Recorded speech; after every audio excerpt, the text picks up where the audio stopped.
Hello बच्चों, let's read this question.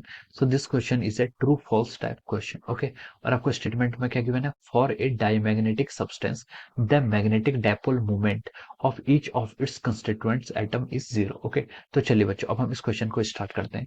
तो देखिए बच्चों, इस क्वेश्चन का की कॉन्सेप्ट आप क्या लिख सकते हैं? The key concept of this question, इस क्वेश्चन में हमें क्या बताना है?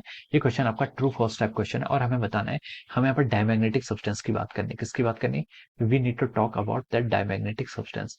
हम यहाँ पर क्या करेंगे? Here we will study about diamagnetic substance. Okay, तो देखिए बच्चों, डायमैग्नेटिक सब्सटेंस क्या होते हैं? तो देखिए बच्चों, आपके जो डायमैग्नेटिक सब्सटेंस होते हैं, डायमैग्नेटिक सब्सटेंस होते हैं आपके, देखिए डायमैग्नेटिक सब्सटेंस ऐसे सब्सटेंस होते हैं, ये आपका क्या है? कोई सब्सटेंस है। ओके, इसमें क्या होता है आपका? इसके अंदर हम बोल सकते हैं, जो आपका कहता है मैग्नेटिक मूवमेंट होता है, मैग्नेटिक मूवमेंट ऑफ एटम्स, जो इंडिविजुअल एटम का मैग्नेटिक मूवमेंट होता है, वो किसके इक्वल होता है? जीरो के इक्वल होता है। ओके, फॉर आपका diamagnetic substance the magnetic dipole moment of each constituent atom क्या होता है? आपका जीरो के इक्वल होता है। तो हम बोल सकते हैं जो आपका मैग्नेटिक मोमेंट हो गया, ओके, मैग्नेटिक मोमेंट जो आपका टोटल होगा, टोटल सब्सटेंस का, वो भी किसके इक्वल होगा? आपका जीरो के इक्वल होता है। ओके, तो हम इसको क्या लिख सकते हैं? इसको हम जस्ट एक डॉट से रिप्रेजेंट कर सकते हैं। ओके, यहाँ पर हम क्या करते हैं? इनका कोई मैग्नेटिक मूवमेंट नहीं होता है। एटम का क्या हो जाता है? आपका मैग्नेटिक मूवमेंट क्या होता है? जीरो के इक्वल होता है। देखिए इलेक्ट्रॉन्स होते हैं एटम्स के अंदर, क्योंकि बहुत सारे इलेक्ट्रॉन्स होंगे। इलेक्ट्रॉन्स के अंदर क्या होता है? आपका इलेक्ट्रॉन्स का जो आपका होता है ऑर्बिटल एंगुलर मोमेंटम, वो तो होता है। ओके, उसके कारण जो उनका मैग्नेटिक मूवमेंट होता है उसको हम क्या लिखते हैं? E/2m into L. ये भी क्या होता है? आपका होता है। ओके, तो लेकिन क्या होता है यहाँ पर? हम बोल सकते हैं कि due to the pairing, pairing के कारण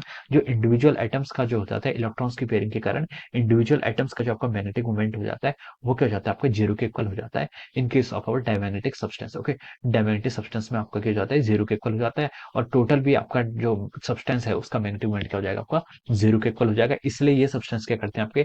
दी सब्सटेंस क्या करते हैं आपके? वीकली रिपेल करते हैं किसको? आपका एक्सटर्नल मैग्नेटिक फील्ड को। अगर हम यहाँ पर एक्सटर्नल मैग्नेटिक फील्ड अप्लाई करते हैं तो इसके इनसाइड पर जो आपका बी नेट हो जाता है, ओके, बी नेट वो क्या हो जाता है? It will becomes lesser. ये क्या हो जाता है? आपका लेस हो जाता है as compare to the be external, external magnetic field के कंपेरिजन में आपका क्या हो जाता है? आपका जो ये बी नेट हो जाता है, यानी कि जो इनसाइड रहेगा वो क्या हो जाता है? लेस हो जाता है, क्योंकि ये क्या करते हैं?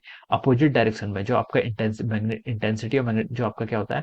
इंटेंसिटी होती है, जो आपकी मैग्नेटाइजिंग फोर्स होता है, उसके अपोजिट डायरेक्शन में ये क्या करते हैं? मैग्नेटिक मूवमेंट क्या कर देते हैं? डेवलप कर देते हैं। जब हम क्या करते हैं यहाँ पर आपका, जब हम क्या करते हैं यहाँ पर, हम एक्सटर्नल मैग्नेटिक फील्ड अप्लाई करते हैं। ओके, ये क्या करते हैं? लोकलाइज्ड करंट की तरह बिहेव करते हैं, लोकलाइज्ड लूप बिहेव करते हैं, और स्मॉल मैग्नेटिक डायपोल की तरह बिहेव करते हैं। ओके, लेकिन इंडिविजुअल एटम का मैग्नेटिक मूवमेंट हम क्या लिख सकते हैं? जीरो के इक्वल होता है। ओके, जब आपका मैग्नेटिक फील्ड अप्लाई नहीं होता है उस केस में। ओके, तो देखिए बच्चों, ये हमसे पूछा था कि for a diamagnetic substance the magnetic dipole movement of each of its constituent atom is equal to zero. तो हम बोल सकते हैं कि yes, this statement is true. तो ये स्टेटमेंट क्या आपका? ट्रू है। Okay, this statement is true, and ये क्या हो जाएगा? आपका इस क्वेश्चन का आंसर हो जाएगा। Okay, so I hope you all understood this concept. All the best and thank you so much.